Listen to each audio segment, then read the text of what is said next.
नमस्कार, मैं हूं संजय शर्मा। आप देख रहे हैं 4 PM न्यूज नेटवर्क। आजकल मैं घूम रहा हूं।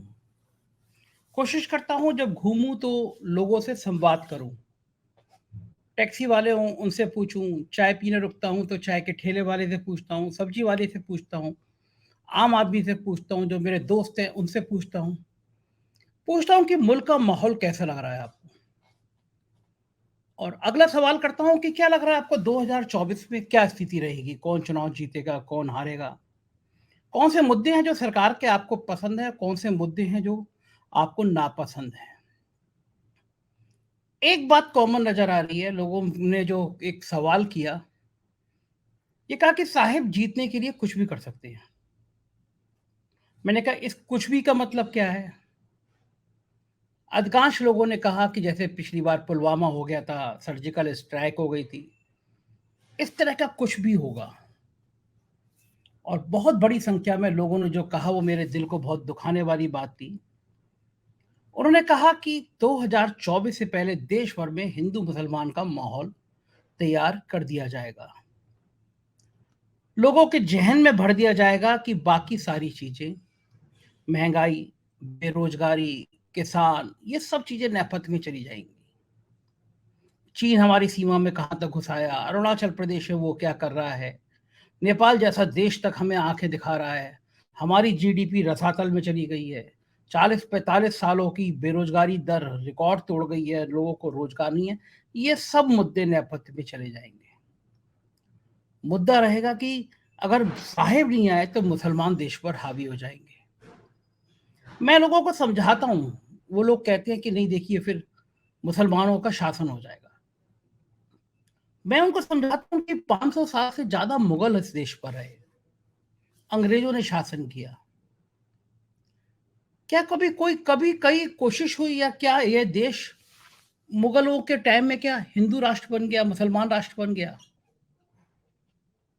इस देश के राष्ट्रपति हिंदू हैं, प्रधानमंत्री हिंदू हैं, सुप्रीम कोर्ट के चीफ जस्टिस हिंदू हैं, सेना के प्रमुख हिंदू हैं, अधिकांश राज्यों के मुख्यमंत्री, अधिकांश क्या सभी राज्यों के मुख्यमंत्री हिंदू हैं, राज्यपाल हिंदू हैं। तो फिर ये देश आजादी के बाद से अब तक हिंदुओं को खतरा नहीं हुआ, तो 2014 के बाद से हिंदुओं को क्यों खतरा होने लगा, और ये बातें की क्यों जाती हैं। संविधान कहता है कि किसी भी स्थिति में भारत पंथ निरपेक्ष रहेगा, किसी धर्म का समर्थन नहीं करेगा, लेकिन खुलेआम लोग हिंदू राष्ट्र का नारा लगाते हैं। आज मैं आपसे ये संवाद कर रहा हूं क्योंकि मैंने सुबह, पत्रकार हैं स्वाति मिश्रा, उनका एक ट्वीट देखा, मेरे संज्ञान में भी ये बात आई थी। उन्होंने लिखा है कि 5 जन ने सांप्रदायिक नफरत फैलाने वाली फेक न्यूज ट्वीट की। 5 जन ने लिखा कि मुरादाबाद में एक हिंदू लड़की ने भागकर मुसलमान लड़के से शादी की और मुसलमान लड़के ने अपने दोस्तों से उसका रेप कराया। 15 लोगों के खिलाफ केस दर्ज हुआ। मुरादाबाद पुलिस ने ट्वीट करके नीचे कमेंट में कहा कि ऐसी कोई घटना नहीं हुई है, बिना जानकारी के अनावश्यक ट्वीट ना करें, भ्रम फैलाने पर आपके खिलाफ वैधानिक कार्रवाई की जाएगी।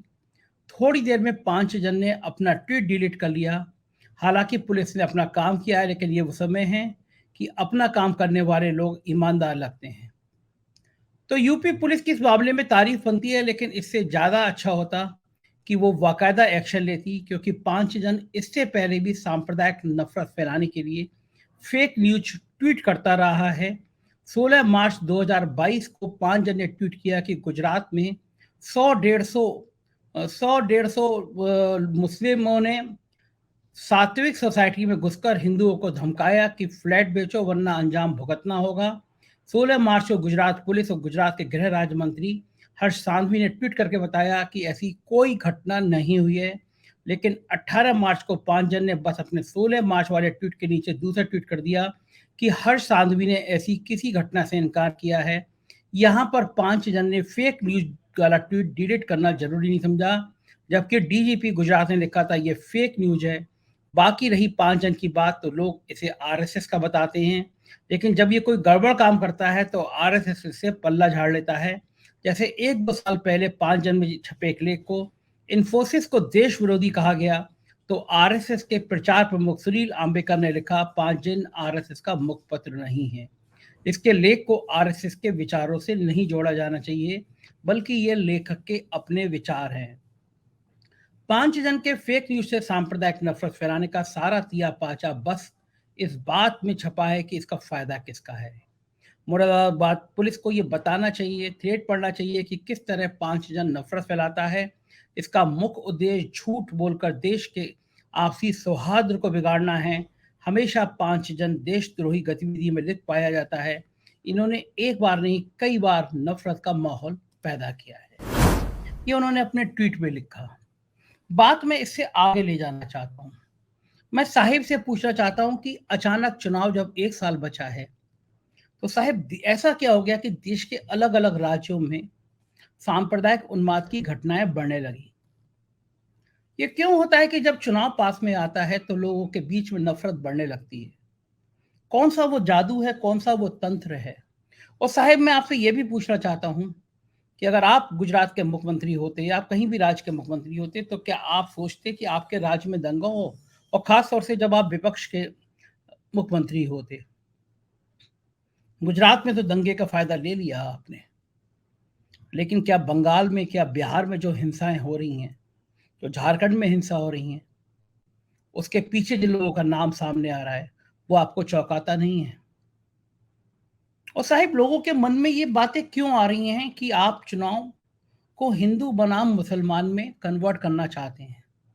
और साहिब ये भी मैं आपसे पूछना चाहता हूँ कि अगर आपके मन में ऐसी बात नहीं है, तो आप साध्वी प्रज्ञा को पार्टी से निलंबित क्यों नहीं कर रहे हैं? वो कर्नाटक में जाके कहती हैं कि हिंदुओं को अपने चाकू में धार तेज करना चाहिए।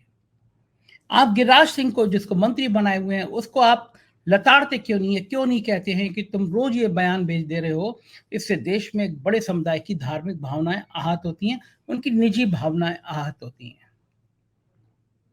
25-30 करोड़ की आबादी है अल्पसंख्यकों की।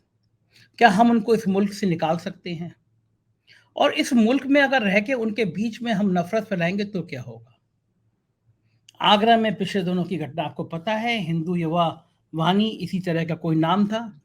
उसके कुछ नौजवान लड़के आए और उन नौजवान लड़कों ने गौकशी की और आरोप मुस्लिमों पर लगा दिया। थाने में हंगामा करने लगे कि गौकशी की है मुस्लिमों ने। पूरे आगरा में तनाव फैल गया। पता चला कि जो लोग गाय के नाम पर आंदोलन करने आए थे, दरअसल गौकशी तो उन्होंने ही की थी, हिंदू लड़के थे। लेकिन सोचिए, जरा सी भी चूक हो जाती, ये मान लिया जाता कि ये गौकशी मुस्लिम लड़कों ने की है, तो आगरा जल जाता, उत्तर प्रदेश जल जाता। इससे पहले अयोध्या में हुआ था, एक वीडियो वायरल हुआ था। जालीदार टोपी लगाए हुए कुछ नौजवान थे और वो मस्जिद के सामने उन्होंने एक मांस का टुकड़ा फेंका था। ये और कई जगह टुकड़े फेंके थे। वो जालीदार टोपी इसीलिए पहनी थी कि अगर कहीं चेहरा सामने आ जाए तो ये पता चल जाए ये लड़के मुस्लिम थे।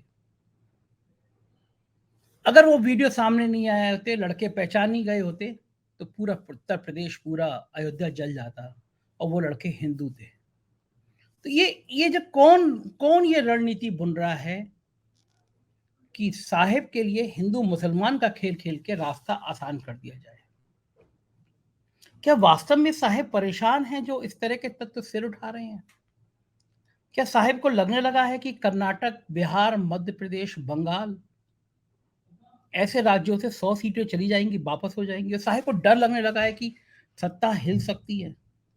और फिर क्या यही तरीका बचा है? सत्ता को रोकने का क्या सिर्फ ये तरीका बचा है? क्या पूरे देश को एक बारूद के ढेर पे खड़ा कर दे? बहुत मुश्किल से प्यार बनता है। आपसी विश्वास की जो गांठें हैं वो बहुत मुश्किल से जुड़ती हैं। क्या क्या इस तरह किसी को नफरत के बारूद के ढेर पे बिठा के शांति मिल जाएगी? ये खतरनाक खेल बहुत खतरनाक हो सकता है देश के भविष्य के लिए। आप चुनाव जीत सकते हैं, लेकिन अटल बिहारी वाजपेयी अपने पार्टी के शिखर पुरुष को याद करिए। उन्होंने कहा था, सत्ता आती है, सत्ता जाती है, लोग आएंगे, लोग जाएंगे, ये मुल्क बचेगा, मुल्क रहेगा। ये मुल्क बचेगा साहिब, तभी आपकी कुर्सी बचेगी, तभी आपकी सत्ता बचेगी। ये मुल्क रहेगा तभी ये देश बचेगा, और ये मुल्क नहीं रहेगा तो ना आप बचेंगे और ना मैं बचूंगा। आप सबकी भी जिम्मेदारी है, आप ये देखें आसपास के परिवेश को बिल्कुल जहरीला ना होने दें। 2024 से पहले इस तरह के बहुत प्रयोग हो गए।